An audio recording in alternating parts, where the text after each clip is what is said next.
Assalamualaikum warahmatullahi wabarakatuh. Apa kabar sahabat Al-Fatah yang dimuliakan Allah? Semoga kita dalam keadaan sehat, dilimpahkan rezekinya, dan diberikan keberkahan dunia dan akhirat. Amin ya rabbal alamin.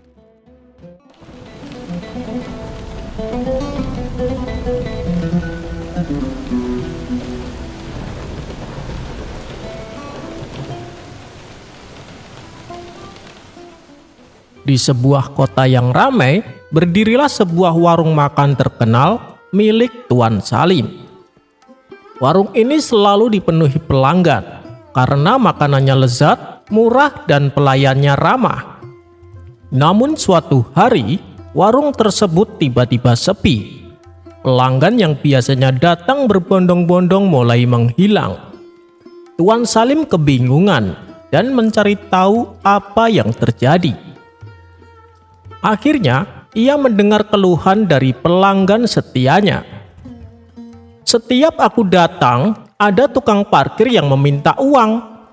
Aku baru turun sebentar, dia langsung minta 2 koin perak. Kalau begini terus, lebih baik aku makan di tempat lain. Mendengar itu, Tuan Salim geram. Ia segera keluar dan menemukan seorang pria berbadan besar dan berwajah garang berdiri di depan warung dengan tangan bersedekap. "Hei, siapa kau? Kenapa meminta uang parkir di depan warungku?" tanya Tuan Salim. Pria itu tersenyum sinis. "Aku tukang parkir resmi di sini. Semua yang parkir keledainya harus membayar." "Resmi? Dari siapa? Ini jalan umum," bantah Tuan Salim. Si tukang parkir mendekat, menepuk bahu Tuan Salim dan berbisik, "Aku dilindungi oleh Tuan Menteri Istana, jadi jangan macam-macam. Kalau kau melawan, kau bisa celaka." Mendengar itu Tuan Salim terperanjat.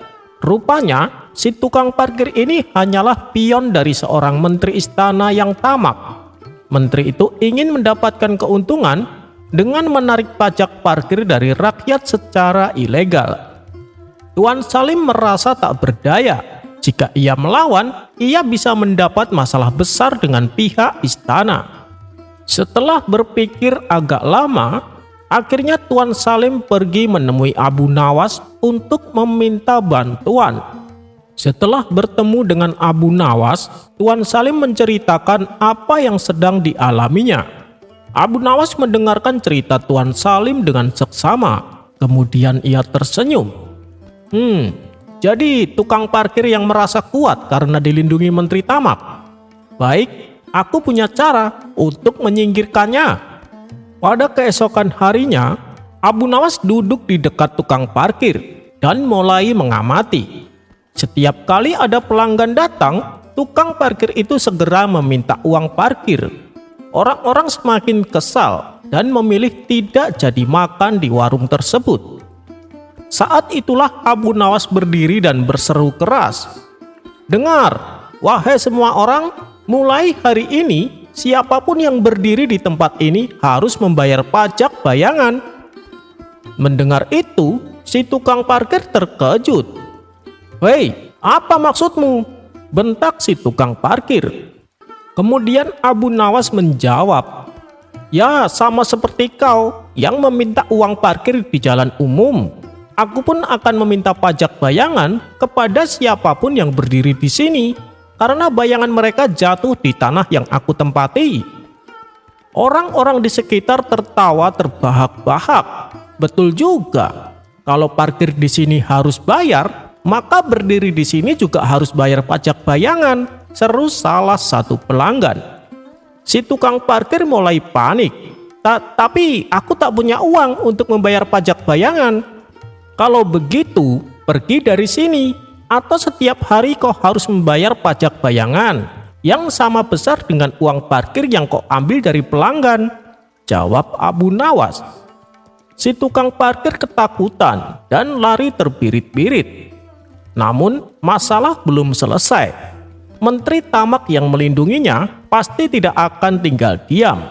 Dan benar saja, keesokan harinya Menteri Tamak menghadap raja dan mengadu, "Baginda, Abu Nawas telah menciptakan hukum pajak bayangan yang aneh dan mengacaukan rakyat. Dia harus dihukum. Kemudian raja memanggil Abu Nawas dan bertanya, "Benarkah ini Abu Nawas?" Abu Nawas tersenyum dan menjawab dengan tenang, "Baginda, jika meminta uang parkir di jalan umum itu dibenarkan, maka meminta pajak bayangan pun masuk akal.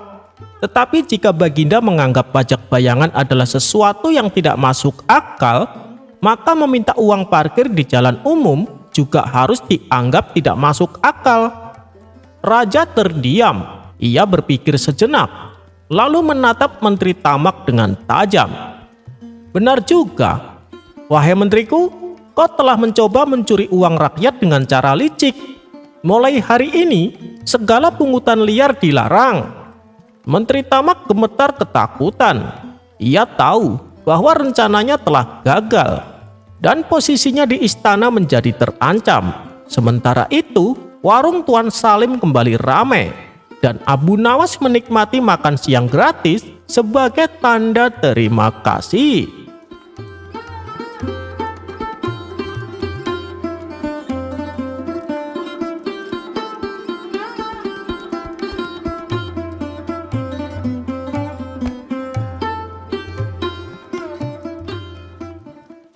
Seperti kita ketahui bahwa raja suka sekali menguji kecerdasan Abu Nawas.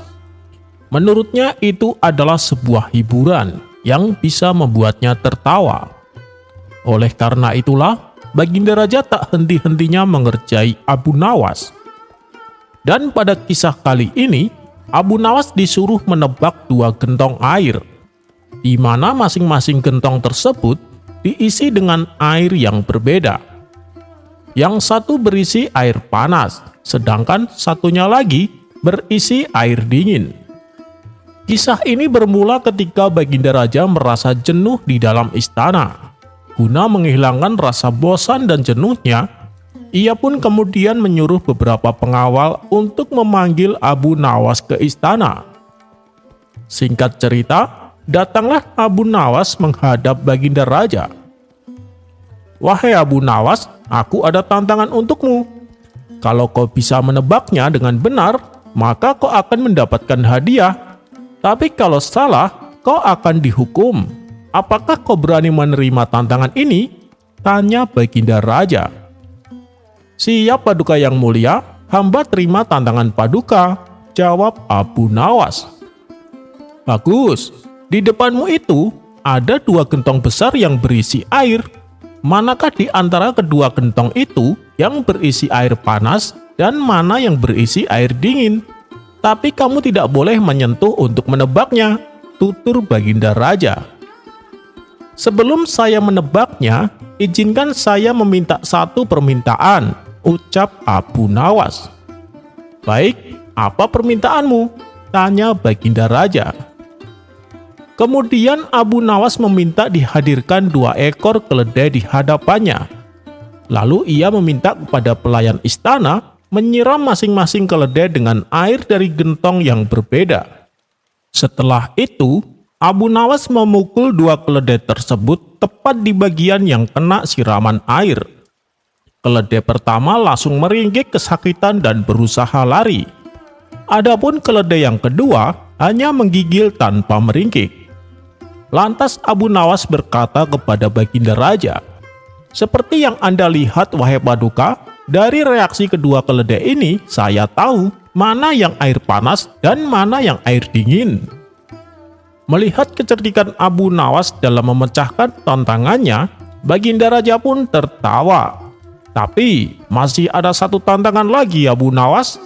Kau lihat di dalam kandang kecil itu, di dalamnya ada 2 ekor anak itik. Manakah dari keduanya yang jantan dan mana pula yang betina?" tanya Baginda Raja. "Ah, itu mudah saja Paduka," jawab Abu Nawas. Kemudian Abu Nawas mengambil kedua itik tersebut dan ditaruhnya di dalam kolam. Melihat kedua anak itu berenang, Abu Nawas langsung menebaknya. Anak itik yang jantan ada di belakang, sedangkan yang di depan adalah anak itik betina, kata Abu Nawas. Bagaimana kau bisa menyimpulkan hal itu? Tanya Baginda Raja penasaran. Begini Paduka yang mulia, kalau ada hewan jantan dan betina bertemu, siapa yang akan mengejar dan siapa yang akan dikejar? Kata Abu Nawas balik bertanya. Tentu saja yang dikejar adalah betina dan yang mengejar adalah jantan, jawab Baginda Raja. Lagi-lagi Baginda Raja dibuat terpukau atas kecerdikan Abu Nawas. Abu Nawas pun akhirnya diberi hadiah berupa pundi-pundi uang emas.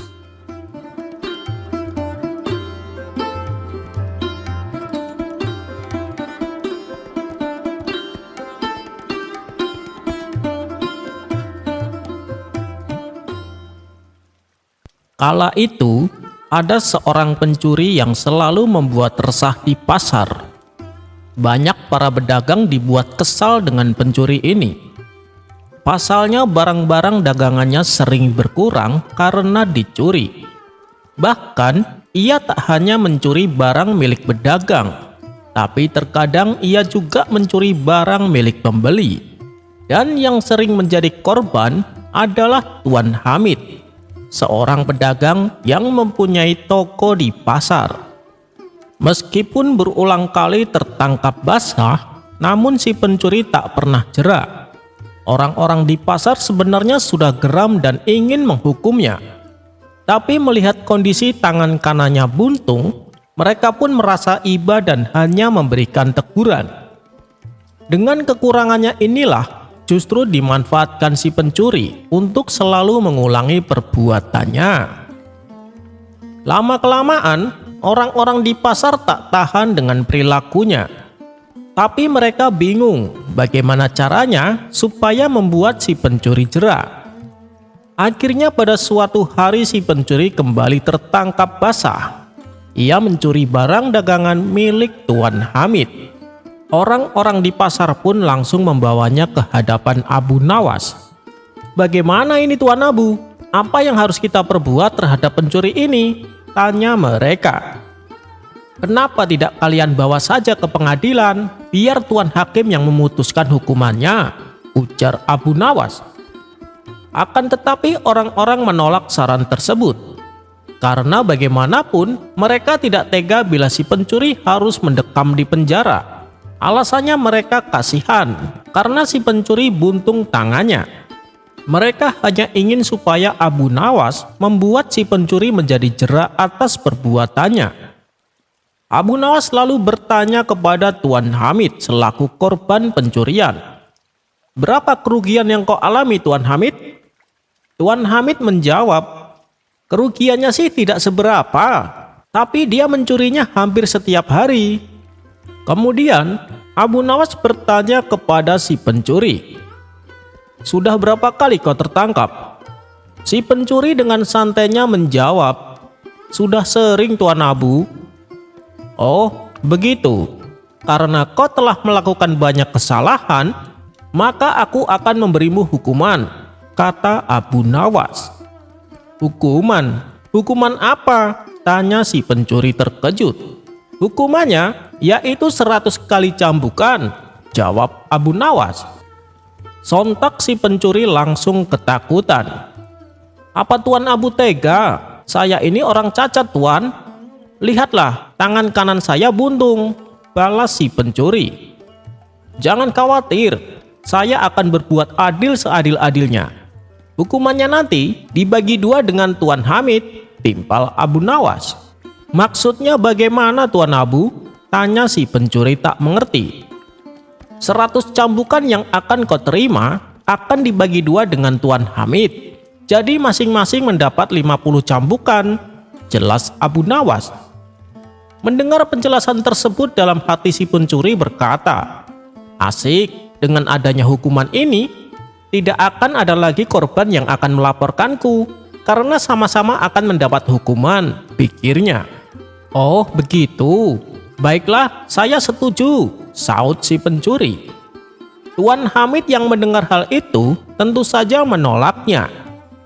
Adil apanya? Masa aku yang menjadi korban harus menerima sebagian hukumannya? Protes Tuan Hamid. Sudah, Anda turuti saja perintahku.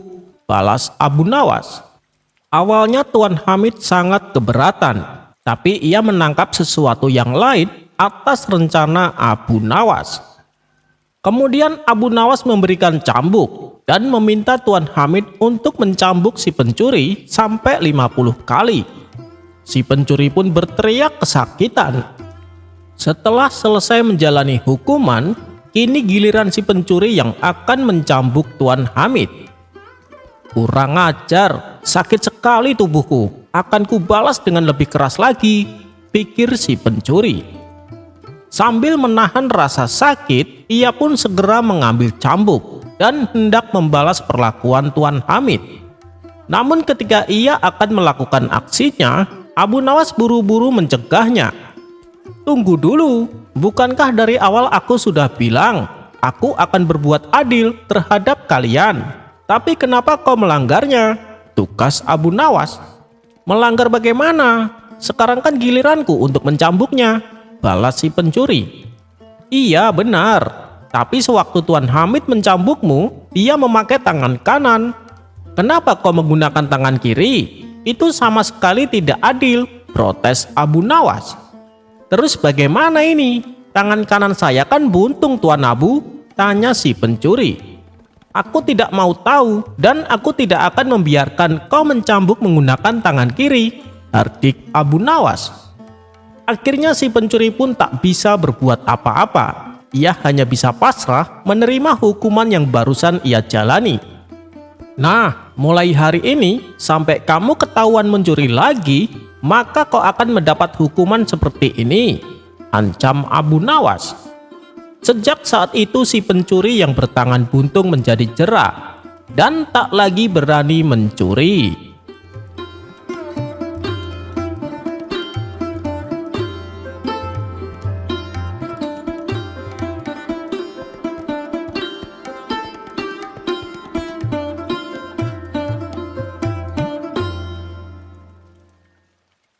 Meskipun antara Baginda Raja dan Abu Nawas seringkali saling mengerjai satu sama lain, namun di balik itu hubungan keduanya terjalin akrab. Apapun permintaan Abu Nawas selalu dikabulkan oleh Baginda Raja. Dan terkadang tanpa diminta pun, Baginda Raja sering memberinya hadiah. Namun ada satu yang membuat Abu Nawas penasaran, yaitu sebuah kebun kecil di belakang istana yang terdapat pohon anggur milik Baginda Raja. Karena selama ini Abu Nawas tak pernah diperkenankan masuk ke dalamnya. Suatu hari Abu Nawas bertanya kepada sang raja, "Paduka yang mulia, kenapa sih saya tidak diizinkan masuk ke kebun di belakang istana?" Baginda Raja menjawab, "Dengar ya Abu Nawas, apapun permintaanmu akan aku penuhi, tapi tidak untuk yang satu ini," kata Baginda Raja. "Iya, saya tahu Paduka, tapi apa alasannya?" tanya Abu Nawas kembali. "Karena di dalam kebun itu ada sebuah pohon anggur. Pohon anggur itu bukan pohon anggur sembarangan. Itu adalah pohon anggur spesial yang tidak ada tandingannya. Dan hanya saya yang boleh memakannya," jelas Baginda Raja.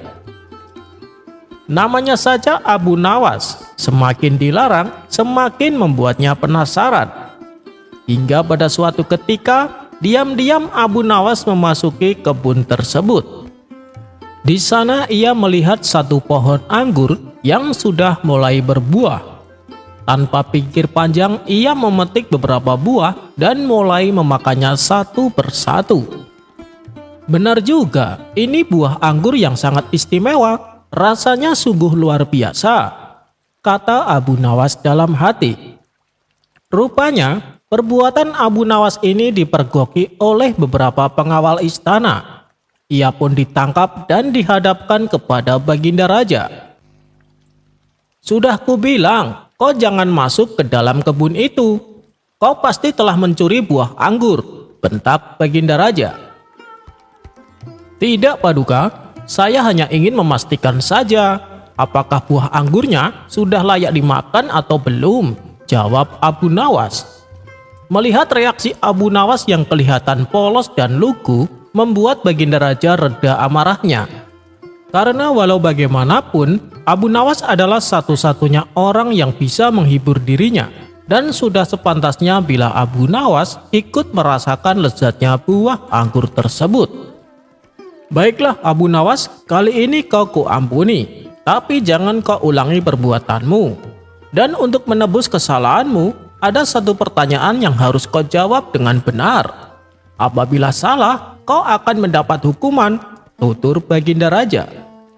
Saya siap menjawabnya Paduka Yang Mulia, saut Abu Nawas. Kemudian Baginda Raja pun memulai pertanyaannya. Apa yang bisa dilihat orang lain, tapi saya tak bisa melihatnya? Dan apa yang tak bisa dilihat oleh orang lain, tapi saya bisa melihatnya? Tanpa pikir panjang, Abu Nawas langsung menjawabnya. Jawabannya adalah telinga. Orang lain bisa melihat telinga Paduka, tapi Paduka tidak bisa melihatnya. Dan Paduka bisa melihat semua telinga orang lain, sedang orang lain tersebut tak bisa melihatnya. Atas jawaban cerdik Abu Nawas ini, ia pun akhirnya lolos dari hukuman.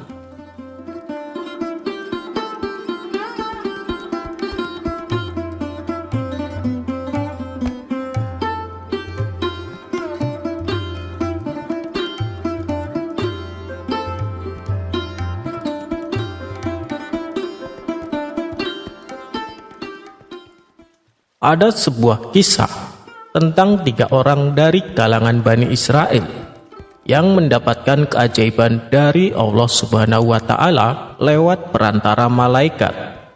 Lalu 2 dari orang tersebut dicabut keajaibannya.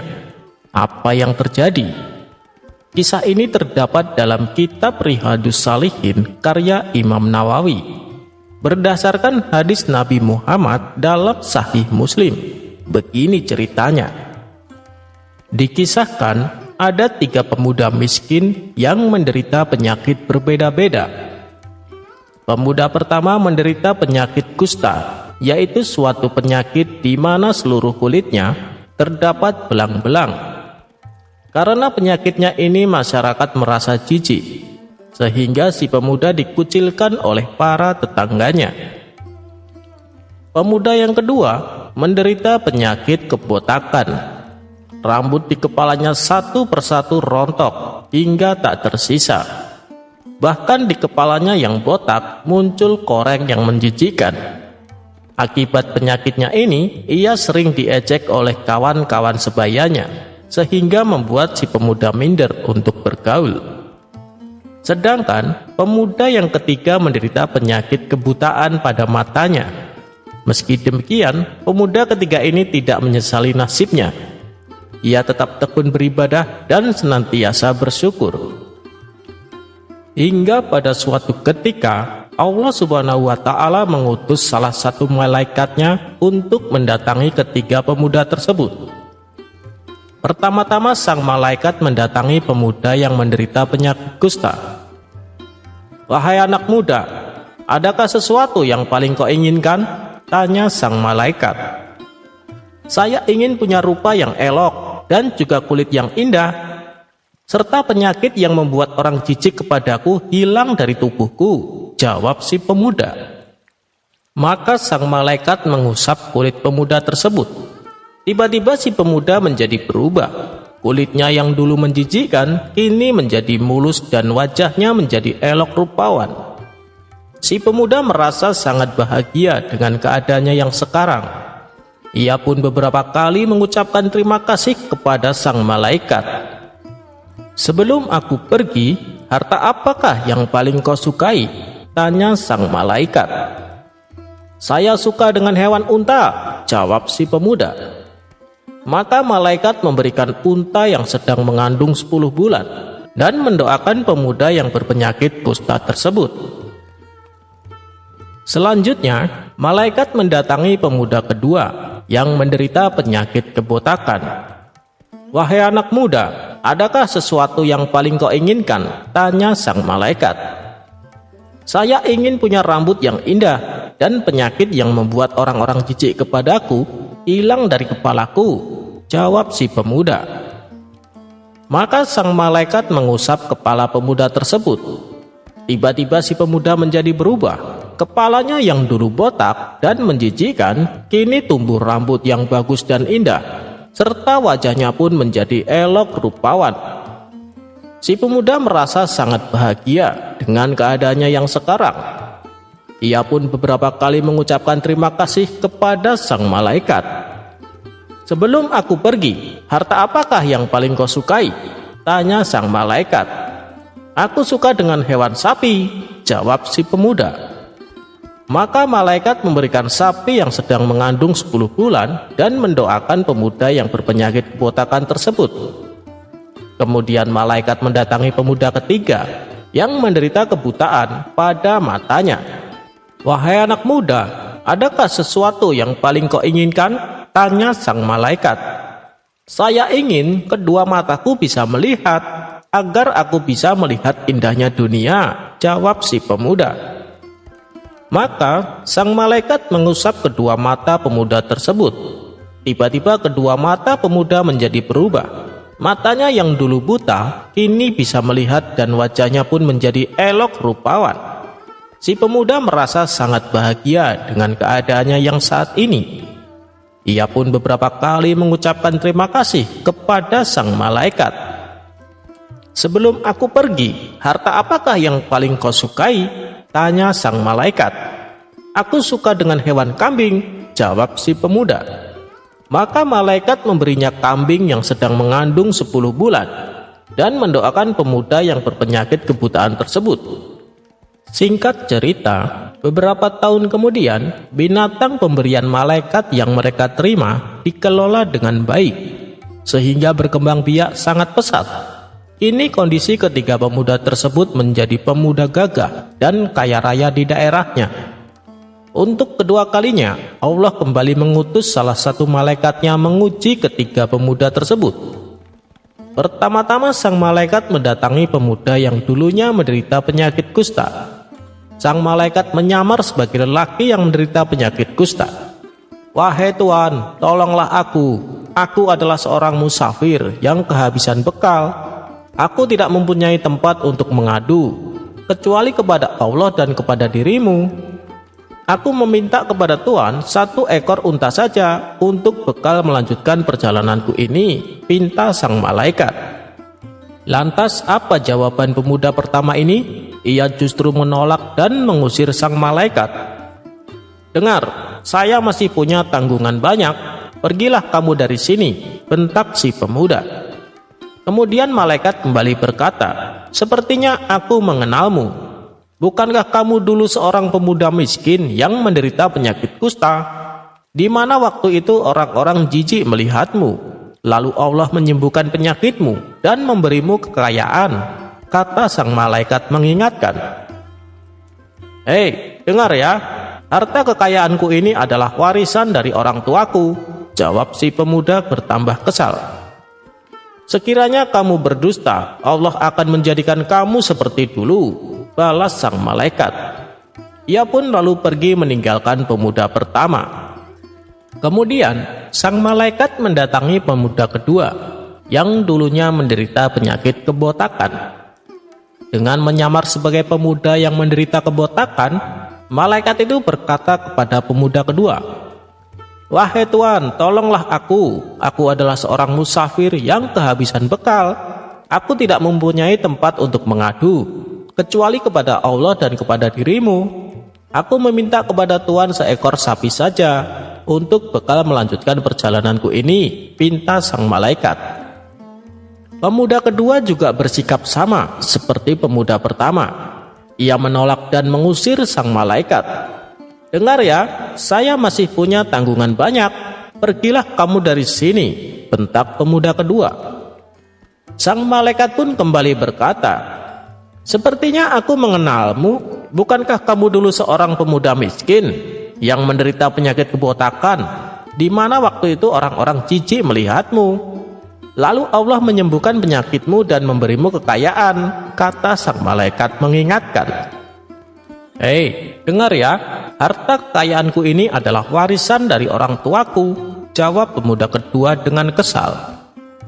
Sekiranya kamu berdusta, Allah akan menjadikan kamu seperti dulu, balas sang malaikat. Ia pun lalu pergi, meninggalkan pemuda kedua. Terakhir, sang malaikat mendatangi pemuda ketiga, yang dulunya menderita penyakit kebutaan pada matanya. Dengan menyamar sebagai lelaki yang buta, malaikat itu berkata kepada pemuda ketiga, "Wahai Tuan, tolonglah aku. Aku adalah seorang musafir yang kehabisan bekal. Aku tidak mempunyai tempat untuk mengadu selain kepada Allah dan kepada dirimu. Aku meminta kepada Tuan seekor kambing saja untuk bekal melanjutkan perjalananku ini," pinta sang malaikat. Dengan lemah lembutnya pemuda ketiga ini berkata, "Aku dulunya adalah pemuda miskin yang buta, lalu Allah telah menyembuhkanku. Bahkan Allah memberikanku harta kekayaan yang berlimpah. Silahkan masuk dan ambillah yang kau suka. Demi Allah, aku tidak akan mencegah dan mengungkit kembali pemberianku padamu karena Allah," jawab pemuda ketiga. Mendengar jawaban ini, sang malaikat berkata, "Jagalah hartamu, sesungguhnya kamu telah diuji oleh Allah. Allah pun telah meridhoimu. Tapi Allah membenci dua orang sahabatmu," jawab sang malaikat. Seiring berjalannya waktu, kedua pemuda yang mengusir malaikat kehidupannya kembali seperti sedia kala. Mereka berdua kembali menderita penyakitnya masing-masing, dan semua harta kekayaannya ludes tak tersisa, sehingga mereka berdua kembali dikucilkan oleh masyarakat. Demikianlah kisah tiga orang pemuda yang diuji oleh Allah dengan penyakit, kemudian diberi kesembuhan dan kekayaan. Sayang mereka ingkar dan tak bersyukur. Nikmat itu akhirnya membawa mereka ke dalam kemurkaan Allah. Semoga kisah ini mampu memberikan hikmah pada kita semua.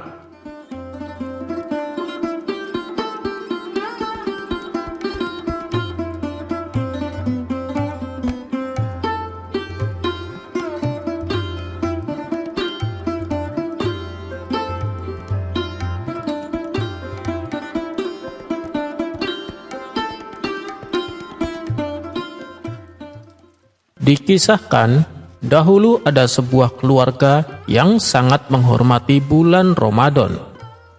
Mereka adalah keluarga beragama Majusi, yaitu suatu aliran yang menyembah api. Suatu hari, anak mereka makan di tengah pasar pada siang hari. Si anak tidak mengetahui bahwa hari itu adalah bulan Ramadan, di mana umat Islam sedang melaksanakan ibadah puasa. Mendapati hal itu, sang ayah memarahi anaknya, bahkan sampai memukulnya. "Seharusnya engkau pandai menghormati umat muslim, mereka sedang menjalankan puasa. Tapi kenapa kamu tidak tahu diri dengan cara makan di tengah pasar?" kata ayah Majusi menasehati. Setelah mendapat peringatan keras dari sang ayah, anak tersebut tidak lagi makan di siang hari di keramaian ketika bulan Ramadan. Beberapa minggu kemudian, ayah Majusi tersebut dikabarkan meninggal dunia. Lalu tiba-tiba, salah seorang ulama setempat bermimpi bertemu dengan ayah Majusi. Dalam mimpinya ia melihat bahwa ayah Majusi itu sedang berada di surga.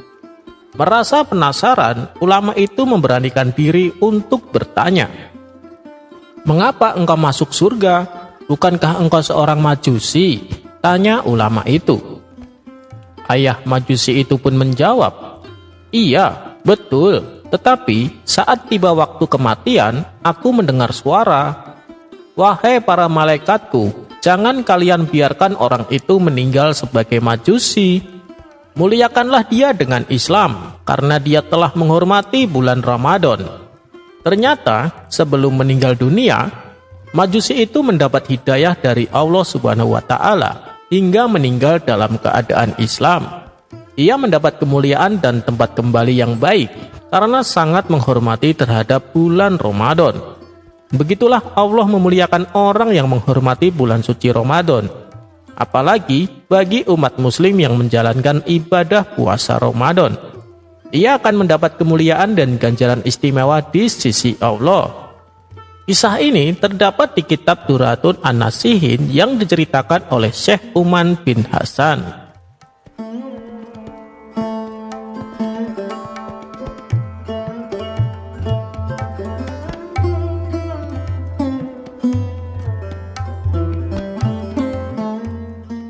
Karena seringnya gagal mengerjai Abu Nawas, Baginda Raja mulai putus asa.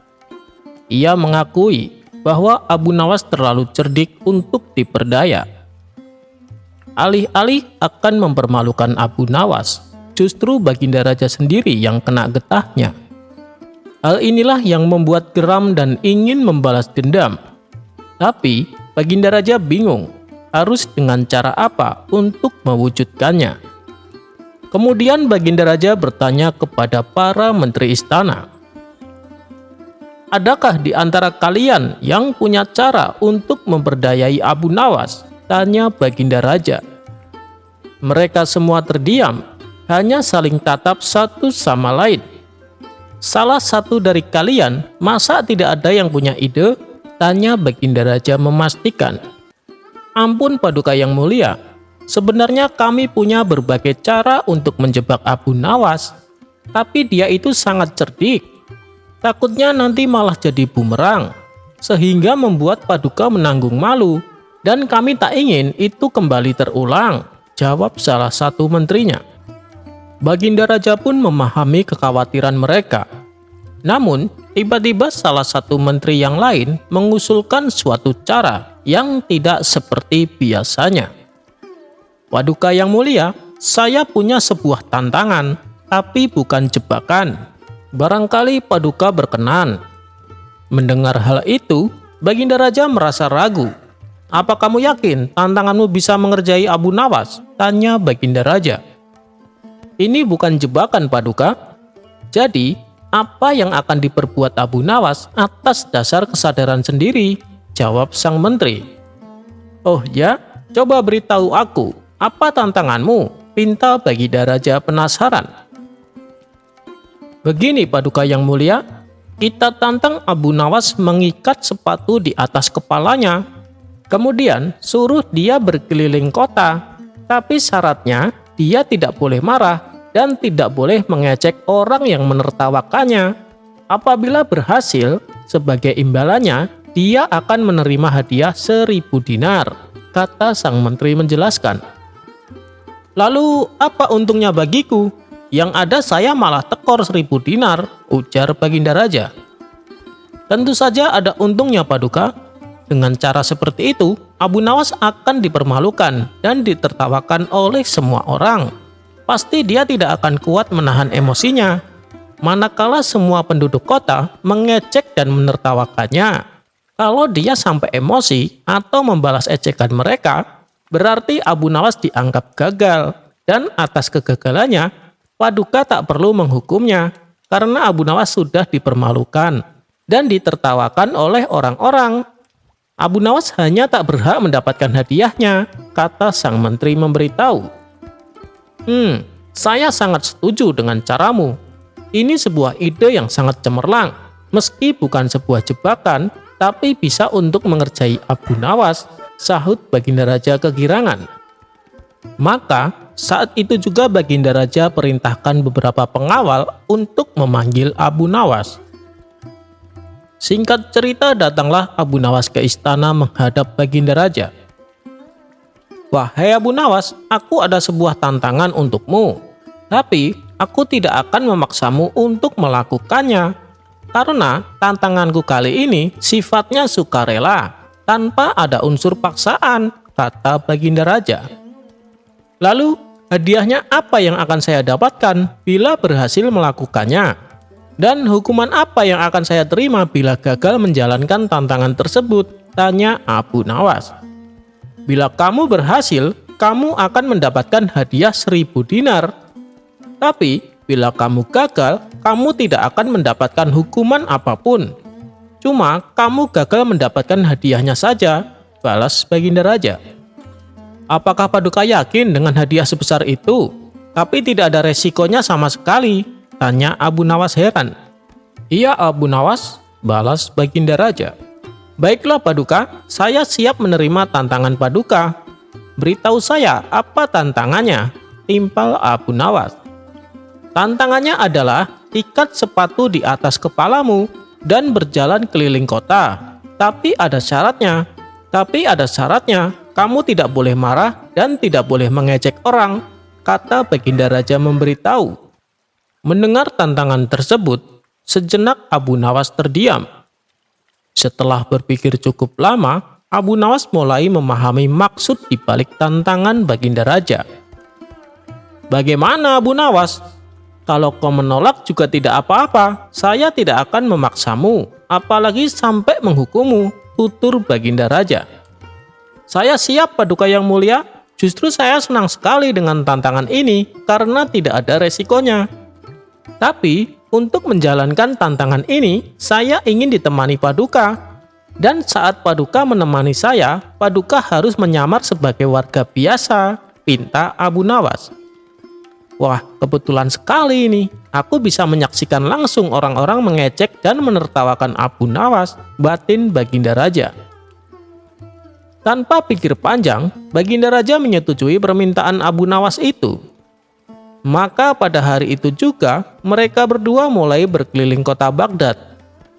Ketika melewati di depan kerumunan orang-orang, mereka seketika tertawa dan mengejek Abu Nawas. "Kamu sudah gila ya Abu Nawas, kenapa tidak sekalian kau makan sepatunya?" kata mereka sambil tertawa terpingkal-pingkal. Melihat hal itu, Baginda Raja juga ikut tertawa di samping Abu Nawas. "Rasain kamu Abu Nawas, saya bisa dengan puas menertawakanmu," kata Baginda Raja dalam hati. Tapi dengan tenangnya Abu Nawas membalas ejekan mereka. "Aku melakukan ini karena diperintahkan Paduka Raja." Orang-orang yang tadinya tertawa langsung menghentikan tawanya dan berkata, "Benarkah Abu Nawas? Memang terkadang Paduka Raja tidak punya otak ya. Rakyat sendiri malah dipermalukan." Mereka tidak mengetahui bahwa orang yang di samping Abu Nawas adalah Baginda Raja yang sedang menyamar. Selanjutnya Abu Nawas dan Baginda Raja melewati kerumunan orang-orang berikutnya. Melihat penampilan Abu Nawas, mereka pun tak kuasa menahan tawanya. Hai Abu Nawas, kenapa tidak sekalian kau taruh rak sepatu di atas kepalamu?" kata mereka sambil tertawa. "Aku melakukan ini karena diperintahkan Paduka Raja," jawab Abu Nawas. Mereka yang tadinya tertawa merasa iba dan berkata, "Bila yang kamu katakan itu benar, berarti Paduka Raja sudah sinting. Masa rakyatnya sendiri diperlakukan seperti ini?" ujar mereka. Begitulah seterusnya. Setiap kali Abu Nawas ditertawakan orang-orang, ia selalu membalas dengan jawaban yang sama. Sehingga orang-orang yang tadinya menertawakannya menjadi kasihan dan berganti menghujat Baginda Raja. Tak tahan terus-terusan mendengar cemoohan dan hujatan warga, Baginda Raja menjadi emosi. Ia pun mengatakan kepada Abu Nawas untuk menyudahi tantangan tersebut. "Tapi Paduka, kita kan belum masuk ke pasar. Di sana masih banyak orang-orang yang akan menertawakan saya," ledek Abu Nawas. "Cukup Abu Nawas, kita pulang saja sekarang," ucap Baginda Raja. Ternyata tidak mudah mengerjai Abu Nawas. Ia punya 1000 akal untuk membalikan keadaan. Untuk kesekian kalinya, Baginda Raja harus menanggung akibatnya. Orang-orang bukannya menertawakan Abu Nawas, mereka justru malah menghujat Baginda Raja. Akhirnya, Abu Nawas pulang dengan membawa hadiah uang 1000 dinar.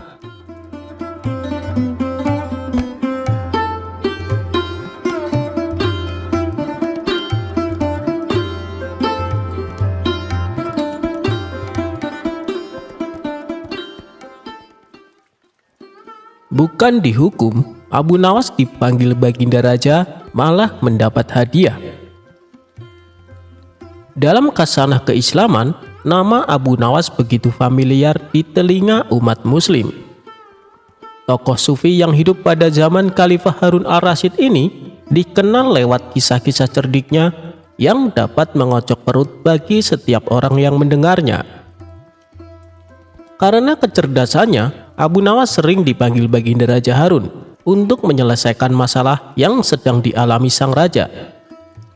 Namun, karena kedekatan tersebut, banyak pihak yang merasa iri, terutama di kalangan istana kerajaan itu sendiri.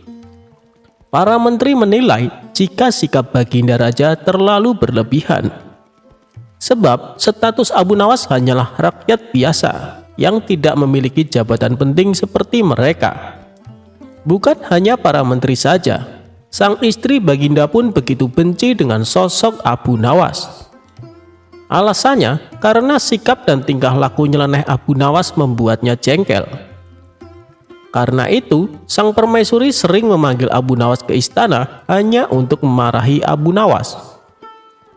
Dalam sebuah kesempatan, saat Abu Nawas datang menghadap Baginda Raja, sang raja lalu bertanya kepada Abu Nawas, "Ngomong-ngomong, kemarin engkau dipanggil permaisuriku, Abu Nawas?" tanya Baginda Raja. "Wahai Baginda Raja, benar sekali," jawab Abu Nawas. "Sudah kuduga, engkau pasti dimarahi dan dicaci maki seperti sebelumnya," tutur sang raja sambil tersenyum kecil.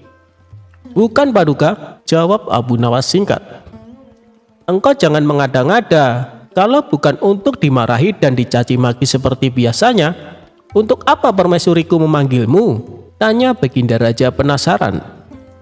"Jadi begini Baginda, kemarin permaisuri hanya mengatakan jika hamba ini sangat mirip dengan Baginda Raja. Artinya sama-sama menyebalkan," jawab Abu Nawas membuat Baginda Raja tertawa terbahak-bahak. Setelah mendengar jawaban cerdas Abu Nawas itu, sang raja lalu memberinya sebuah hadiah. Abu Nawas pun segera pamit meninggalkan istana. Untuk diketahui, Abu Nawas merupakan orang Persia yang lahir sekitar tahun 750 Masehi di Ahwas. Ketika memasuki masa remaja, Abu Nawas banyak belajar ilmu agama, bahasa Arab, serta bersahabat dengan orang Badui di padang pasir.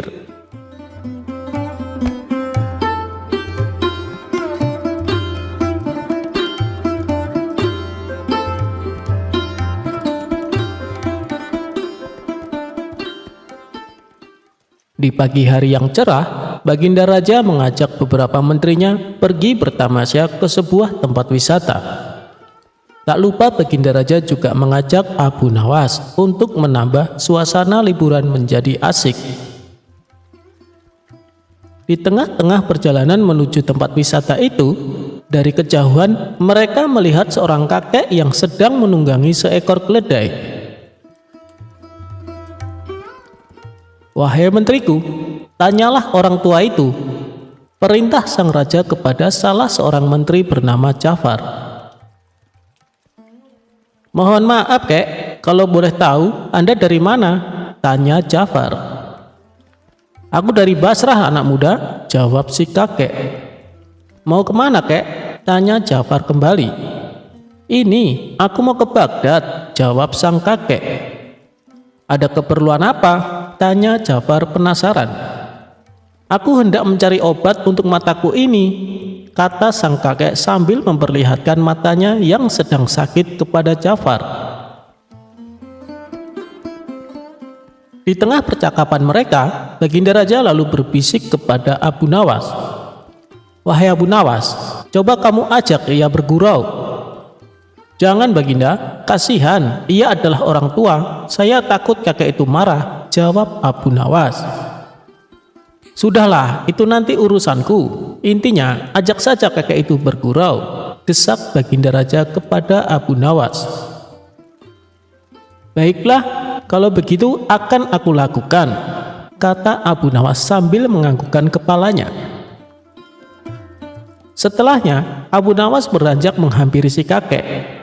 "Kek, misalkan aku beri Anda resep untuk mengobati mata kakek itu, imbalan apa yang akan Anda berikan kepadaku?" tanya Abu Nawas.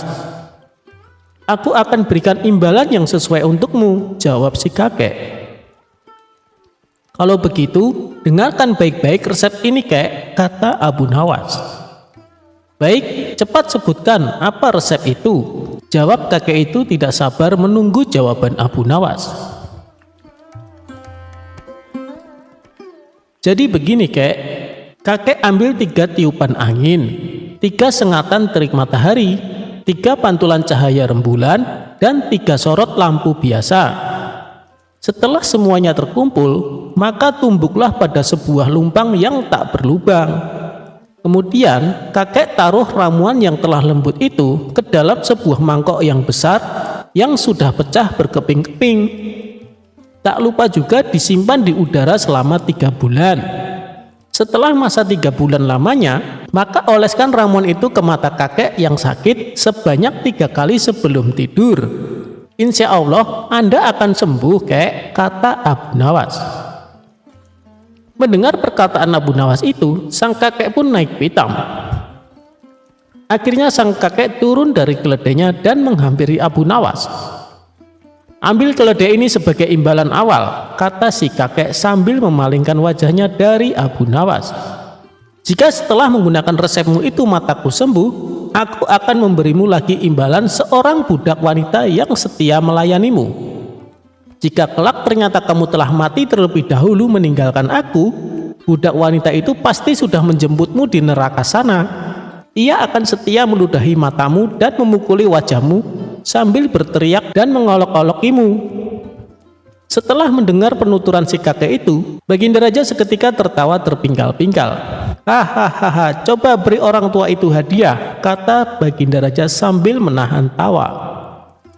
Terima kasih Baginda yang mulia, kata si kakek dengan hati yang bahagia. Tak lama setelah itu sang kakek pergi meninggalkan mereka.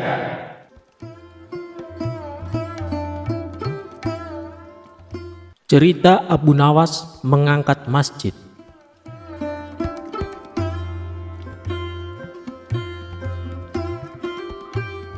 Dikisahkan, pada masa pemerintahan Baginda Raja, hiduplah seorang cerdik cendekia yang bernama Abu Nawas. Dia adalah orang yang sangat cerdik. Karena kecerdikannya itu, ia diangkat menjadi penasehat Baginda Raja. Suatu ketika, Baginda Raja dan penasehatnya ini sedang duduk-duduk di teras masjid, sambil berbincang-bincang mengenai rencana Baginda yang akan memperluas bangunan istana. Namun hal itu terkendala oleh letak masjid yang bakal terkena dampak perluasan istana tersebut. Kemudian Baginda Raja pun meminta saran kepada Abu Nawas sang penasehat. Bagaimana pendapatmu penasehat? Caranya memindahkan masjid ini, tapi jangan sampai masjid ini rusak, karena saya suka akan keindahan masjid ini, kata Baginda Raja. Mendapat pertanyaan begitu, Abu Nawas berpikir sejenak. Begini Baginda, bagaimana kalau Raja membuat sayembara? Barang siapa yang bisa memindahkan masjid ini, Raja akan memberikan hadiah yang besar, ujar Abu Nawas. Dengan saran penasehat itu, Baginda Raja pun setuju. Baiklah kalau begitu, segera umumkan kepada rakyat. Barang siapa yang dapat memindahkan masjid tanpa ada kerusakan sedikit pun, maka akan kuberi unta sebanyak 50 ekor, kata Baginda Raja. Maka diumumkanlah sayembara Baginda Raja ini ke masyarakat. Sehingga gemparlah rakyat atas sayembara Raja tersebut. Banyak rakyat yang mendaftar dengan kelompok yang bervariasi jumlahnya. Hingga pada hari yang telah ditentukan, maka seluruh rakyat berkumpul di depan masjid yang akan dipindahkan. Wahai rakyatku yang kucintai, aku mengadakan sayembara ini untuk membuat istana supaya lebih megah, sehingga bangsa lain akan lebih hormat dengan negara kita. Barang siapa yang mampu memindahkan masjid ini, maka saya akan berikan kepadanya 50 ekor unta yang gemuk-gemuk, kata Baginda Raja. Rakyat pun menyambutnya dengan tepuk tangan.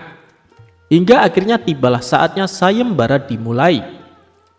Namun, dari para peserta yang mendaftar ini tidak ada satupun yang sanggup memindahkannya. Sehingga Baginda Raja pun menjadi bingung. Kenapa dari peserta sayembara yang jumlahnya ratusan orang tersebut tidak ada yang mampu melakukannya? Di tengah kegundahan Baginda Raja ini, majulah Abu Nawas ke depan Baginda dan seluruh rakyat yang berkumpul. "Baginda, izinkan hamba yang melaksanakan tugas ini sendirian, karena para peserta sudah tak ada yang sanggup," ujar Abu Nawas. "Sendiri?" tanya Baginda Raja penasaran. "Iya Baginda," kata Abu Nawas meyakinkan. "Apa kamu sanggup penasehat?" kata Baginda lagi. "Sanggup Baginda, tapi ada syaratnya," jelas Abu Nawas. "Apa syaratnya? Pasti kupenuhi," kata Baginda dengan penuh semangat. "Benarkah Baginda akan memenuhi syarat saya?" kata Abu Nawas memastikan. "Benar, coba katakan," kata Baginda lagi. "Masjid ini akan saya pikul sendirian, asalkan ada yang mau meletakkan di atas pundak saya Baginda," kata Abu Nawas. Raja pun berpikir, bagaimana cara meletakkan masjid ini di atas pundak Abu Nawas. Sedangkan peserta yang ratusan orang saja tidak ada yang sanggup menggeser sedikit pun masjid ini. Kemudian raja pun berkata kepada Abu Nawas, "Sebenarnya apa maksudmu Abu Nawas?" tanya Baginda Raja. "Sebesar itulah beban yang ada di pundak Baginda untuk memakmurkan rakyat Baginda, dibandingkan hanya memikirkan keindahan istana raja yang tidak begitu penting, maka lebih utamakan kemakmuran rakyat terlebih dahulu," kata Abu Nawas. Mendengar perkataan Abu Nawas tersebut, maka Baginda Raja pun mengerti maksudnya. "Terima kasih penasehat, karena engkau telah mengingatkanku untuk lebih arif dalam memimpin kerajaan ini," kata Baginda Raja kepada Abu Nawas. Kemudian atas perintah raja, karena rakyat sudah pada berkumpul, maka diadakanlah pesta untuk rakyat semua. Dan semua itu ditanggung biayanya oleh Baginda Raja.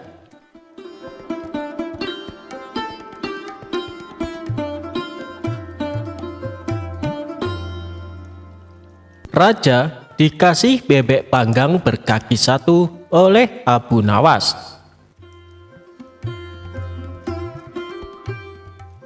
Suatu hari, Baginda Raja dikasih makanan lezat bebek panggang berkaki 1 dari Abu Nawas. Berawal Abu Nawas diminta istrinya mengantarkan bebek panggang itu kepada Baginda Raja. Abu Nawas agak malas, sebab dia sendiri makan tanpa lauk. "Sudahlah, supaya Baginda Raja makin sayang sama kau suamiku," ujar istri Abu Nawas. Abu Nawas pun mengalah. Dengan berat hati ia menenteng bungkusan bebek panggang yang menggoda seleranya itu. Diam-diam Abu Nawas tidak tahan juga. Biar saja ku ambil pahanya yang satu itu," pikir Abu Nawas sembari mematahkan kaki itik tersebut. Tanpa pikir panjang, Abu Nawas pun memakannya. Akhirnya Abu Nawas sampai juga ke istana dengan membawa bebek panggang berkaki 1 menghadap Baginda Raja. Abu Nawas disambut Baginda Raja dengan ramah. Rupanya ketika Abu Nawas datang, Baginda Raja juga sedang makan. "Apa yang kau bawa Abu Nawas?" tanya Baginda Raja melihat Abu Nawas menenteng sesuatu. Tanpa banyak cakap, Abu Nawas menyerahkan bawaannya kepada Baginda Raja. Bebek panggang," gumam Baginda Raja tersenyum cerah. Belum lagi menikmati bebek panggang hadiah dari Abu Nawas, Baginda Raja terdiam beberapa saat mendapatinya hanya berkaki 1. "Mengapa bebek panggang ini hanya berkaki 1 Abu Nawas?" tanya Baginda Raja dengan penasaran. "Memang begitu Baginda, di negeri ini bebek-bebek hanya memiliki 1 kaki. Kalau Baginda Raja tidak percaya, cobalah lihat di kolam," jawab Abu Nawas santai. Mereka berdua pun berjalan menuju kolam. Di sana banyak bebek-bebek berendam sambil mengangkat sebuah kakinya, sehingga tampak hanya berkaki 1. "Lihatlah," kata Abu Nawas cengengesan, Di sini bebek hanya berkaki satu, lanjutnya sembari jarinya menunjuk gerombolan itik di kolam. Tentu saja Baginda Raja tidak mau ditipu, maka ia pun berteriak keras. Semua bebek kaget menurunkan kaki yang dilipat dan berterbangan. Tapi Abu Nawas juga tidak kehilangan akal. Subhanallah, katanya. Bahkan bebek pun takut pada keinginan Baginda Raja. Barangkali kalau Baginda meneriaki Paduka, Paduka akan ketakutan dan secara refleks menggandakan kaki jadi 4 dan kemudian terbang juga. Mata Baginda Raja melotot ke arah Abu Nawas, sepertinya marah. Tapi yang terjadi justru ledakan tawa Baginda Raja. Yuk kita makan sama-sama bebek panggang berkaki satu itu, ajak Baginda Raja. Abu Nawas pun makan dengan lahap. Alhamdulillah, rezeki memang enggak kemana, ujarnya sembari mengapungkan senyum di bibirnya.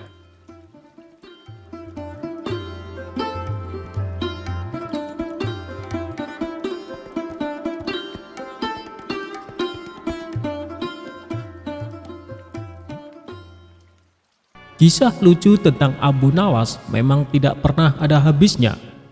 Seperti cerita satu ini saat Abu Nawas mencari jodoh. Suatu ketika, Abu Nawas yang jomblo jatuh cinta kepada seorang gadis cantik jelita.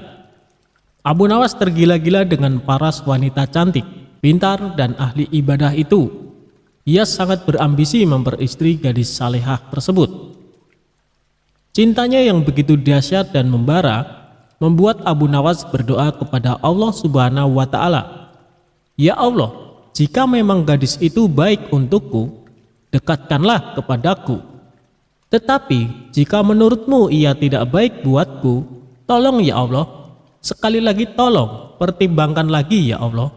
Pinta Abu Nawas dengan menyebut nama gadis tersebut dan terkesan memaksa kepada Allah Subhanahu wa Ta'ala. Abu Nawas memanjatkan doa-doa itu setiap selesai sholat 5 waktu tanpa henti dan terus bersungguh-sungguh. Selama berbulan-bulan ia menunggu tanda-tanda dikabulkan doanya. Berjalan lebih dari 3 bulan, Abu Nawas merasa doanya tak kunjung dikabulkan Allah. Dia pun mulai introspeksi diri. Mungkin Allah belum mengabulkan doaku karena aku kurang pasrah atas pilihan jodohku, ujarnya. Kemudian Abu Nawas bermunajat lagi, tapi kali ini ia berganti strategi. Doa itu tidak diembel-embel spesifik pakai nama si gadis cantik, apalagi sampai memaksa Allah Subhanahu wa Ta'ala mengabulkan doanya. Abu Nawas lalu berdoa, Ya Allah, berikanlah istri yang terbaik untukku. Berbulan-bulan ia terus memohon kepada Allah Subhanahu wa Ta'ala. Namun Allah belum juga mendekatkan Abu Nawas dengan gadis pujaannya. Bahkan Allah juga belum mempertemukan Abu Nawas dengan wanita yang hendak diperistri. Lama-lama ia mulai khawatir juga. Akhirnya Abu Nawas memutar otak lagi. Bagaimana caranya berdoa dan bisa cepat terkabul?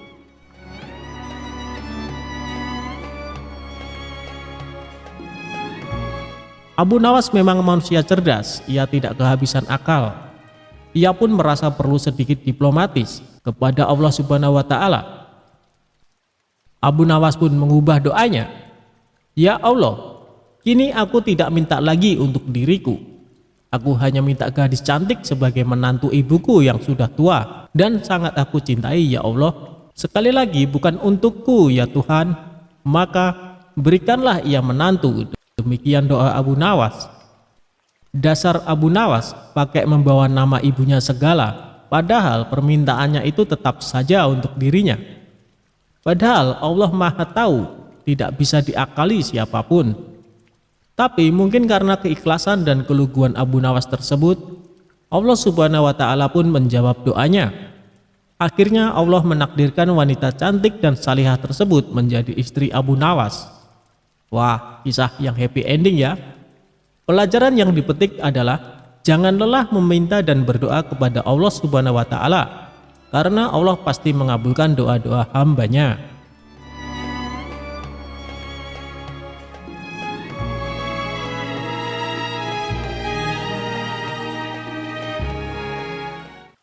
jin raksasa jahat dibuat minta ampun ketakutan. Diawali dari beredar kabar ada jin raksasa jahat yang menghuni gua angker di sebuah perbukitan kecil yang jauh dari permukiman warga. Konon jin raksasa jahat itu sangatlah jahat.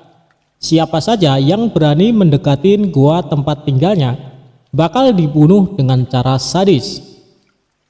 Suatu hari Abu Nawas akan melakukan perjalanan yang kebetulan harus melewati perbukitan tersebut. Daerah tersebut merupakan tempat tinggal jin raksasa jahat. Salah seorang warga setempat melarang niat Abu Nawas ini. "Tuan, lebih baik urungkan niat Anda. Carilah jalan lain saja," ujar warga tersebut. "Memangnya kenapa?" tanya Abu Nawas penasaran. "Perbukitan itu sangatlah angker. Ada jin raksasa jahat. Dia tidak segan-segan membunuh siapa saja yang berani ke sana," jawab warga tersebut. Setelah mendengar penuturan warga itu, Abu Nawas sejenak termenung. Tapi ini adalah jalan satu-satunya, tidak ada jalan lain, pikirnya. Setelah berpikir matang-matang dengan segenap keberaniannya, akhirnya Abu Nawas nekat melewati perbukitan kecil tersebut. Benar saja, baru beberapa langkah menginjakan kaki di sana, tiba-tiba muncul sosok makhluk raksasa yang tidak lain adalah jin jahat tersebut. "Hei manusia, lancang sekali kau kemari. Kamu mau cari mati?" bentak jin raksasa jahat. "Tidak, aku hanya numpang lewat, karena ini adalah jalan satu-satunya," jawab Abu Nawas. "Kamu tahu ini adalah daerah kekuasaanku. Siapapun dilarang lewat sini," kata jin raksasa jahat memberitahu. "Bukannya ini adalah bumi Allah? Kamu tidak ada hak melarangku," balas Abu Nawas. "Oh, jadi kamu menantangku? Akan aku hancurkan tubuhmu," ancam jin raksasa jahat. "Baik, silakan mencobanya, tetapi aku bisa mengalahkanmu. Aku sangat perkasa, lebih dari yang kau bayangkan," sahut Abu Nawas tidak mau kalah. "Omong kosong, kau pasti seorang sufi, makanya berani menantangku. Orang-orang sufi itu hanya terpikat pada masalah rohani. Kau tidak akan bisa mengalahkanku, sebab aku memiliki kekuatan. Wujudku 30 kali lipat lebih besar darimu," ucap jin raksasa jahat. "Wujudmu memang lebih besar dariku, tapi itu tidak menjamin kau lebih perkasa. Kalau kau menginginkan uji kekuatan, ambil batu ini dan peraslah air darinya," balas Abu Nawas. Abu Nawas lalu memungut sebutir batu kecil dan diberikan kepada jin raksasa jahat. Seketika batu kecil hancur lebur dalam genggamannya. Akan tetapi tidak setetes pun air yang keluar.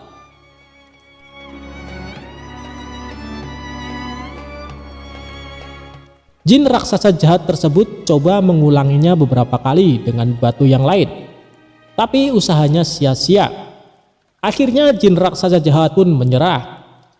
"Ini mustahil, tidak mungkin ada air di dalam batu. Coba kau tunjukkan kalau batu memang ada airnya," kata jin raksasa penasaran.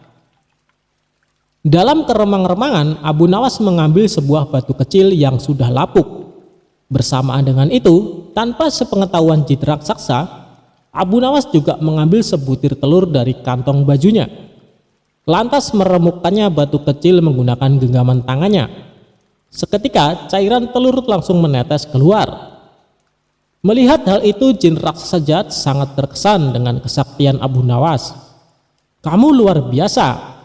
Menginaplah di tempat tinggalku. Malam ini akan kujamu kau dengan macam-macam hidangan," ajak jin raksasa. Abu Nawas pun mengikutinya masuk ke sebuah gua yang sangat besar.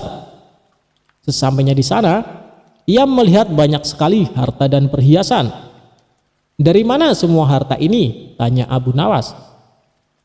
Jin raksasa jahat memberitahu semua harta dan perhiasan tersebut adalah milik para kabilah yang tersesat dan sudah dibunuhnya.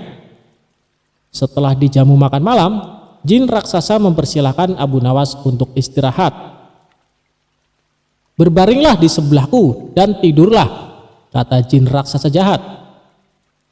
Jin raksasa kemudian membaringkan diri dan segera tidur.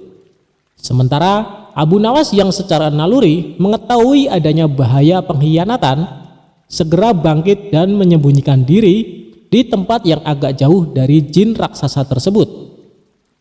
Abu Nawas mengatur tempat pembaringannya agar seolah-olah tidur di samping jin raksasa. Tidak lama setelah itu, jin raksasa bangun. Dia mengambil sebuah batang pohon, lalu menghajar Abu Nawas dengan sekuat tenaga yang dikiranya masih tidur di sebelahnya. Jin raksasa jahat memukul bertubi-tubi sebanyak 7 kali, kemudian kembali berbaring dan tidur. Setelah jin raksasa benar-benar tidur, barulah Abu Nawas membaringkan tubuhnya tepat di sebelah jin raksasa. Saat hari sudah menjelang pagi, keduanya terbangun. Betapa kagetnya jin raksasa melihat Abu Nawas masih hidup. Bahkan tidak ada luka sedikit pun. "Gua ini nyaman sekali untuk istirahat, tapi sayang, tadi malam aku agak terganggu. Sebab aku sempat merasa ada nyamuk menggigitku sampai 7 kali, ucap Abu Nawas. Tentu saja hal itu sangat mengejutkan jin raksasa, hingga tidak berani lagi menyerang Abu Nawas. Bagaimanapun, kalau seorang telah dipukul sebanyak 7 kali dengan batang pohon oleh jin raksasa pasti akan mati. Apalagi memukulnya menggunakan tenaga sekuat-kuatnya. Akhirnya, jin raksasa jahat tersebut mempersilahkan Abu Nawas untuk melanjutkan perjalanannya. Berkat kecerdikannya, Abu Nawas pun selamat dari pembunuhan.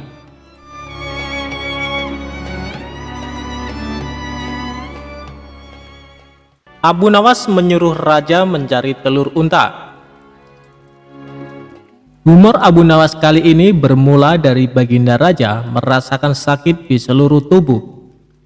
Buat berjalan saja terasa sangat berat, sampai akhirnya dia memanggil tabib istana untuk mengobatinya. Tapi ternyata hasilnya nihil. Lantaran tabib istana sampai ahli kesehatan sepenjuru negeri tidak bisa mengobati, akhirnya baginda raja membuat sayembara untuk para tabib agar bisa menyembuhkan penyakitnya. Barang siapa yang bisa mengobati penyakitnya akan diberi hadiah uang emas yang banyak. Sayembara tersebut pun menyebar. Banyak para tabib yang akhirnya ambil bagian mengadu nasib untuk mengobati baginda raja. Abu Nawas yang mendengar sayembara itu pun tertarik untuk mencobanya. Padahal ia sama sekali tidak mempunyai kemampuan mengobati penyakit. Hari yang ditunggu pun tiba. Abu Nawas menghadap raja untuk mencoba mengobatinya. "Hei Abu Nawas, rupanya engkau ikut pula dalam sayembara yang kuadakan ini," kata raja. "Benar baginda raja," jawab Abu Nawas. "Apa kau bisa mengobati penyakitku ini?" tanya baginda raja. "Hamba akan mencobanya baginda. Hamba akan mencoba menerapkan cara-cara yang belum pernah dilakukan tabib lainnya," ucap Abu Nawas meyakinkan. Ia kemudian meminta baginda raja untuk menerangkan penyakit apa yang diderita agar bisa memberikan tindak lanjut. Baginda raja pun menerangkan jika tubuhnya terasa nyeri, tangan dan kakinya terasa pegal-pegal. Setelah memeriksa, Abu Nawas tidak langsung mengobati. Ia meminta waktu 2 hari kepada baginda raja untuk meramu resep obat terbaik.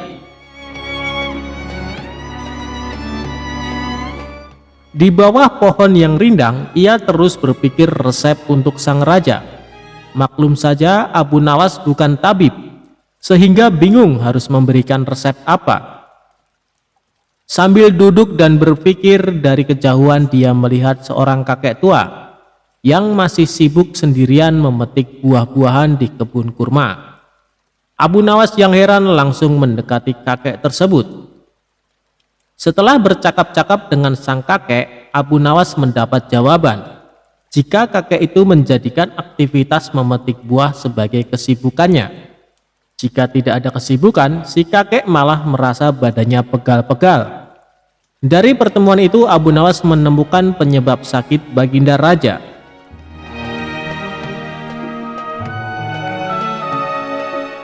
Esok harinya, Abu Nawas menghadap Baginda Raja.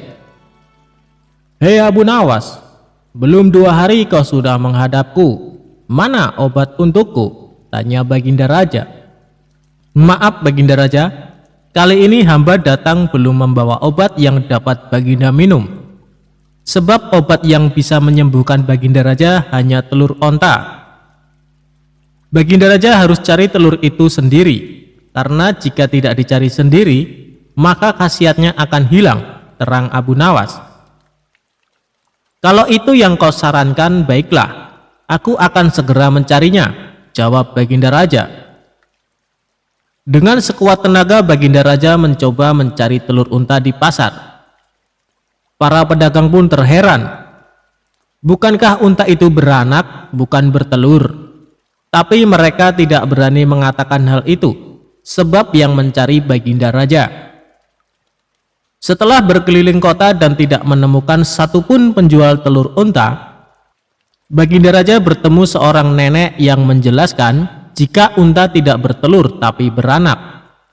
Raja lantas sadar jika ia baru dibohongi oleh Abu Nawas. Sesampainya di istana, Baginda Raja merasa kelelahan setelah perjuangan panjang mencari telur unta dengan berjalan. Ia akhirnya tertidur pulas karena capek yang diderita. Keesokan paginya, Baginda Raja tampak segar bugar, dan anehnya sakit yang dideritanya pun hilang. Ia lalu menyuruh para pengawal untuk meminta Abu Nawas menghadapnya. Tidak lama kemudian Abu Nawas datang. "Bagaimana Baginda Raja? Apakah telah menemukan telur unta yang hamba anjurkan?" tanya Abu Nawas setelah memberikan salam kedatangan. "Rupanya engkau telah mempermainkanku ya," ucap Baginda Raja dengan nada marah. "Apa yang Baginda maksud?" ujar Abu Nawas. "Engkau menyuruhku mencari telur unta, padahal unta tidak bertelur tetapi beranak," terang Baginda Raja. Abu Nawas kemudian menceritakan pertemuannya dengan seorang kakek, sampai memperoleh hikmah jika anggota badan yang tidak pernah digerakkan akan membuat orang sakit. Pengalaman itulah yang ingin diterapkan Abu Nawas kepada Baginda Raja, supaya tidak hanya memerintah tetapi juga bergerak. Tentu saja Baginda tidak akan menemukan telur unta, sebab tidak akan mungkin ada unta yang bertelur. "Tapi bukankah Baginda sekarang sudah merasa lebih enakan?" tanya Abu Nawas setelah memberikan penjelasan. "Benar, apa yang kau katakan itu benar Abu Nawas," jawab Baginda Raja yang tidak lagi marah mendengar jawaban Abu Nawas. "Bahkan, aku semalam dapat tidur dengan pulas sekali," lanjutnya. "Kalau begitu betul jika ada pepatah yang mengatakan tidak ada kelezatan kecuali setelah kepayahan," sahut Abu Nawas. Mendengar hal itu, Baginda Raja pun tertawa dan geleng-geleng kepala atas kecerdikan Abu Nawas.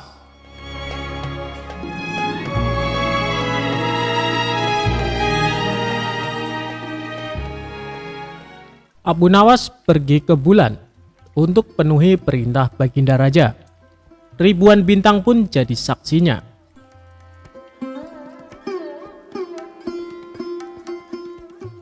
Baginda Raja lagi-lagi memberikan misi mustahil kepada Abu Nawas.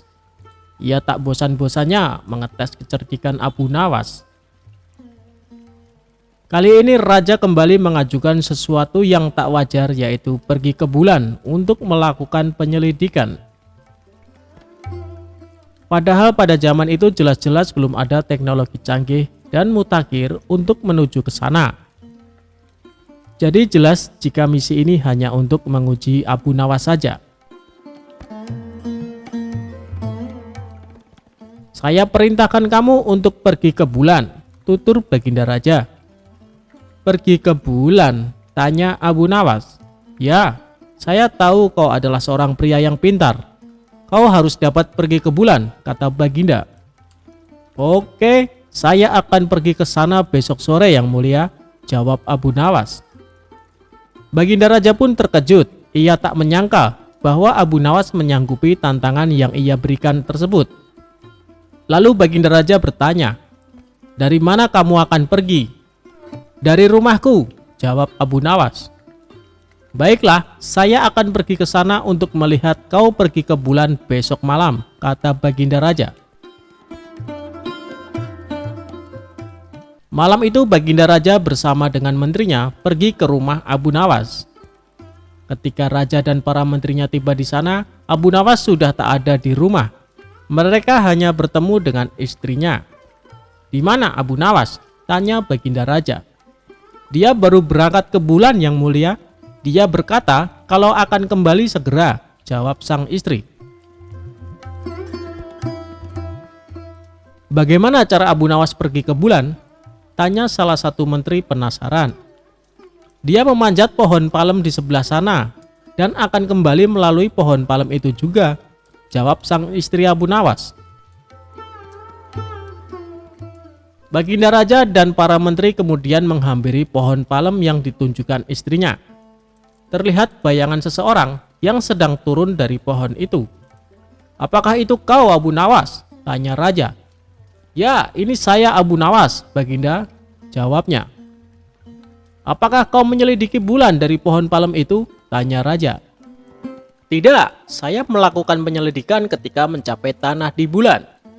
Pohon hanya sekedar tangga lewat untuk saya pergi ke bulan," jawab Abu Nawas. Baginda Raja pun tersenyum dengan perkataan Abu Nawas. Ia kemudian menanyakan apa yang dilihatnya di sana. "Tanah dan gunung-gunung, tidak ada tumbuhan di sana," kata Abu Nawas. Masih tak percaya, Baginda pun meminta saksi yang bisa menjelaskan kebenaran akan perkataan Abu Nawas. Abu Nawas bahkan mengatakan bahwa dirinya mampu memberikan hingga ribuan kesaksian. "Siapa mereka yang bersaksi?" tanya Baginda Raja. Abu Nawas kemudian mengarahkan jarinya ke langit. "Bintang-bintang adalah saksiku jika Baginda tidak mempercayaiku. Baginda dapat menanyakan langsung pada mereka," kata Abu Nawas dengan yakin. Mendengar jawaban itu, Baginda Raja tertawa. "Mengapa kau tak menunggu kami menyaksikan kau pergi ke bulan?" tanya Raja. "Anda terlambat yang mulia, saya hanya dapat pergi ke bulan pada waktu tertentu saja." Sandal ajaib Abu Nawas.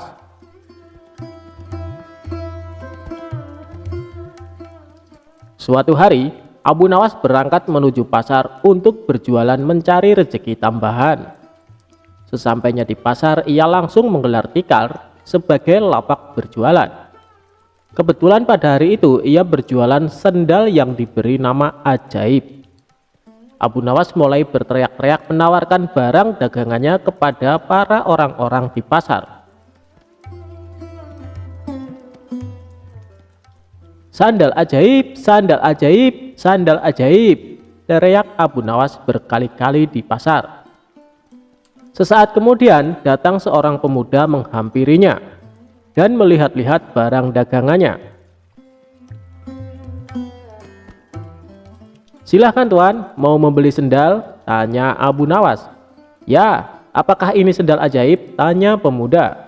"Tentu saja tuan," jawab Abu Nawas. "Saya ingin mencari sendal yang bisa merubah hidupku yang miskin ini," kata pemuda itu. "Apa maksud tuan?" tanya Abu Nawas lagi. "Saya ini sudah lama hidup miskin dan ingin sekali kaya raya. Saya ingin membeli barang yang bisa memberikan saya keberuntungan," kata pemuda tersebut.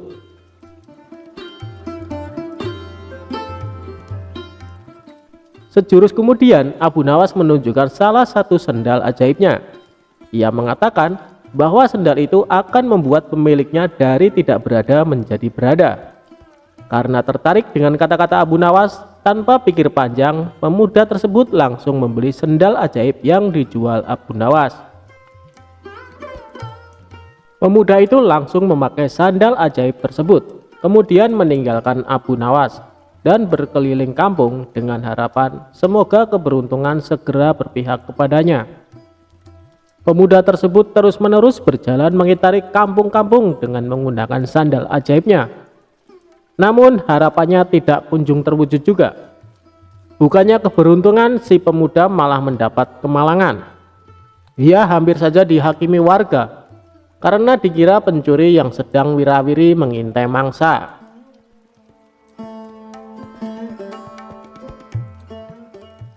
Hari sudah menjelang sore.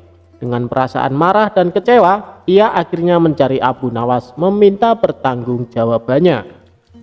Setelah bertanya sana-sini, akhirnya ia menemukan Abu Nawas.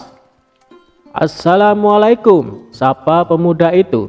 "Waalaikumsalam. Ternyata Tuan. Bagaimana kabar Tuan?" tanya Abu Nawas. "Kabar buruk. Aku tidak merasakan keberuntungan apa-apa setelah memakai sendal ini.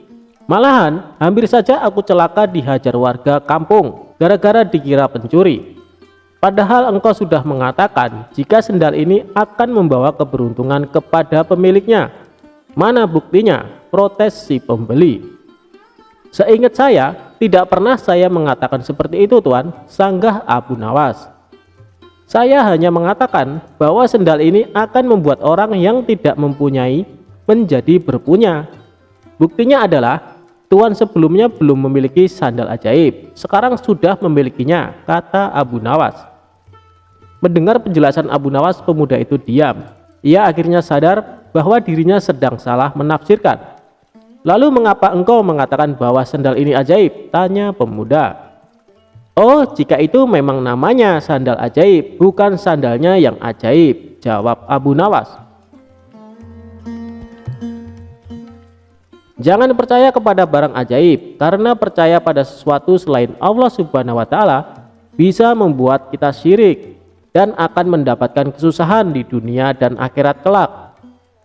Buktinya yang Tuan alami ini hari ini. Oleh karena itu, segeralah bertobat kepada Allah Subhanahu wa Ta'ala, tambah Abu Nawas. Akhirnya dengan perasaan malu, pemuda itu pergi begitu saja tanpa sepatah kata pun. Ia menyadari jika ia telah melakukan kesalahan karena mengharap sesuatu kepada selain Allah Subhanahu wa Ta'ala dan tanpa berusaha. Mulai saat itu pun ia langsung bertobat.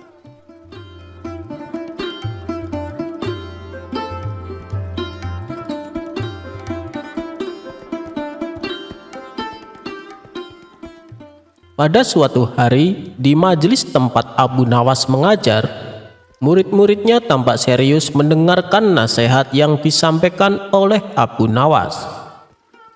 "Janganlah di antara kalian sampai berbuat zalim kepada siapapun, karena perbuatan tersebut nantinya justru akan membuat kita celaka," tutur Abu Nawas. Kemudian Abu Nawas menceritakan sebuah kisah tentang seorang raja zalim dengan seorang nelayan. Suatu hari si nelayan pergi ke laut untuk mencari ikan. Namun beberapa kali melemparkan jaringnya, tak ada satu ikan pun yang tertangkap. Akhirnya pada hari itu si nelayan pulang tanpa membawa hasil. Sementara anak-anaknya terus menangis semalaman karena menahan rasa lapar. Esok paginya dengan berdoa sepenuh hati kepada Allah, si nelayan kembali mencari ikan di laut. Lalu Allah mentakdirkan sebuah ikan besar terperangkap dalam jaringnya. Betapa bahagianya hati si nelayan, ia tak henti-hentinya memuji syukur kepada Allah. Si nelayan kemudian mengambil ikan tersebut untuk dibawa pulang. Saat dalam perjalanan, ia berpapasan dengan rombongan kerajaan. Melihat ikan yang dibawa nelayan cukup besar, sang raja merasa takjub dan ingin memilikinya. "Hei nelayan, dari mana kau dapatkan ikan sebesar itu?" tanya sang raja. "Saya mencarinya di laut, Paduka," jawab si nelayan. "Berikan ikan itu padaku," perintah sang raja. "Jangan Paduka, ikan ini akan aku jual untuk makan anak-anakku," balas si nelayan. "Kau berani menolak permintaanku, maka kau akan saya hukum mati," ancam sang raja. Si nelayan berulang kali memohon agar ikannya jangan diambil. Akan tetapi sang raja tidak peduli. Ia merampasnya secara paksa dan dibawanya ke istana. Si nelayan pun hanya bisa pasrah. Ia menangis seraya berdoa, "Ya Allah, Engkau telah memperlihatkanku kekuatan orang zolim ini kepada kelemahanku. Maka perlihatkanlah kekuatanmu padanya." Sementara sang raja yang sudah kembali ke istana tak sabar untuk menyantap ikan besar milik si nelayan. Ia pun mengambil ikan tersebut dan memberikannya kepada pelayan istana. Tiba-tiba ikan itu berputar dan menggigit jari sang raja hingga membuatnya kesakitan. Akibat gigitan ikan, sang raja tak dapat tidur semalaman. Ia menanggung rasa sakit yang nyeri. Esok paginya sang raja mengundang beberapa tabib untuk mengobati sakit yang dideritanya. Namun dari sekian banyak tabib yang datang, tak ada satupun yang mampu menyembuhkannya. Akhirnya ada salah satu tabib yang ahli menyarankan supaya jari sang raja dipotong saja. Menurut sang tabib yang ahli ini, jari sang raja sudah terkena racun. Kalau tidak segera dipotong, dikhawatirkan racun tersebut akan menjalar sampai ke lengan atas. Tapi meskipun jarinya sudah terpotong, sang raja masih merasa kesakitan. Paduka yang mulia, sepertinya racun ikan sudah menjalar. Paduka harus segera memotong lengan Paduka, kata sang tabib. Tapi apa tidak ada cara yang lain? Tanya sang raja. Kalau dibiarkan, racun tersebut akan menjalar ke tubuh Paduka, dan itu bisa mengancam nyawa Paduka, jawab sang tabib. Maka dengan berat hati sang raja memotong lengan tangannya. Akan tetapi tak ada perubahan atas kondisi sang raja. Ia masih saja merasa sakit yang amat sangat. Melihat kondisi yang aneh dialami sang raja, membuat sang tabib merasa heran. Harusnya Paduka sudah tidak merasakan sakit, tapi kenapa masih belum sembuh juga, pikir sang tabib. Kemudian dengan berhati-hati sang tabib bertanya, "Maaf Paduka yang mulia, kejadian yang dialami Paduka sungguh tidak wajar. Kalau boleh hamba tahu, dari mana Paduka mendapatkan ikan tersebut?" Sang raja pun menceritakan bahwa ikan yang didapat hasil dari merampas seorang nelayan. Mendengar hal itu, sang tabib lalu menyarankan kepada sang raja, "Lebih baik Paduka pergi dan cari dia dan minta maaflah padanya agar ia menghalalkan ikan yang Paduka rampas. Dengan begitu, maka tidak akan ada lagi anggota tubuh Paduka yang dipotong." Setelah mendengar saran tersebut, sang raja segera mencari keberadaan si nelayan. Dengan bantuan para pejabat dan pengawal istana, akhirnya rumah si nelayan berhasil ditemukan. Sang raja pun langsung menemuinya untuk meminta maaf dan meminta agar diikhlaskan ikan yang telah ia rampas. Dengan hati yang tulus, nelayan itu memaafkannya. Sejak saat itu, sakit yang dialami sang raja berangsur-angsur sembuh, meskipun ia harus kehilangan salah satu tangannya. Dan untuk menebus kesalahannya, kebutuhan ekonomi keluarga si nelayan dijamin sepenuhnya oleh sang raja. Sang raja pun berjanji tidak akan pernah lagi berbuat zalim kepada rakyatnya.